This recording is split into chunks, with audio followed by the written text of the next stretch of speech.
दिनको दिन सीमा विवाद आंध्र ओडिशा ग्रामवासी मध्य जोर धरी किछि दिन धरी फोड़क पोता युद्ध आरंभ होइतिबा बेले प्रथमे आंध्रर किछि ग्रामवासी ओडिशार प्राय 500 मीटर सीमा मध्यकु पसी दादागिरी करबा सह फलक निर्माण करथिले। एहा परे ओडिशा पक्षरु कोरापुट उपजिल्लापाल ललित कुमार गौरंग समेत एक टीम जाई उक्त फलकटिकु भांगी देथिले।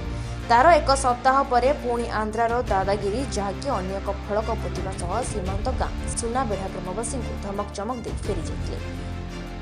एही विवाद जहाँकि कोरापुट जिला पटांगी ब्लॉक संबाई ग्राम पंचायत सीमांत सुनाबेढ़ा ग्राम ठारे देखा विवादटी एपरी जोर धरी जे आज पटांगी विधायक प्रीतम पाढ़ी उपजिल्लापाल ललित कुमार कंवर पटांगी वीडियो मोनालिसा देवता ब्लॉक अध्यक्ष जगत ज्योति पांगी एसडीपीओ निरंजन बेहेरा संबाई सरपंच बिल गुंठा जिला परिषद सभ्य लैचन खरांक भली पूरा एक दल पहुंचते आंध्र पक्षर कौन प्रशासनिक अधिकारी देखा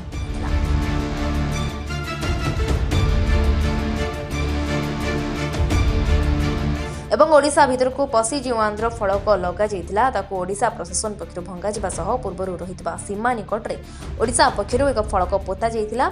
एहाकु नै आंध्रर डेकापदर बडलाम कोलापुट बसीमुंठा ग्रामर किछि महिला और पुरुष किछि समय पर्यंत विक्षोभ प्रदर्शन करबा सह घोर विरोध करथिले।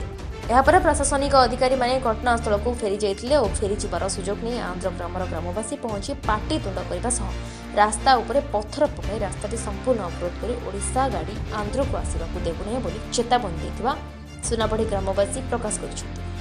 एठारे सूचना जोग्य कि 26 नंबर पुलाकी छकठारु प्राय 25 किलोमीटर अडी रास्ता परे आंध्र सीमांत रही और उक्त रास्ताटी आंध्र सहर को संजोग करछि।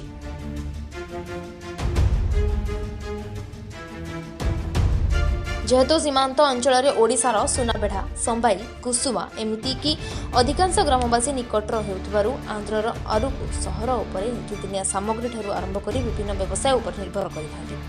किंतु वर्तमान एही विवाद परे अंचलवासी भयभीतता रहबा सह यथाशीघ्र उभय सरकार मिसे समाधान करंतु नचेत आमे सुनाबेढ़ा ग्रामवासी आंध्र मिसु बोली चेतावनी देइथिबा जणापड़छि।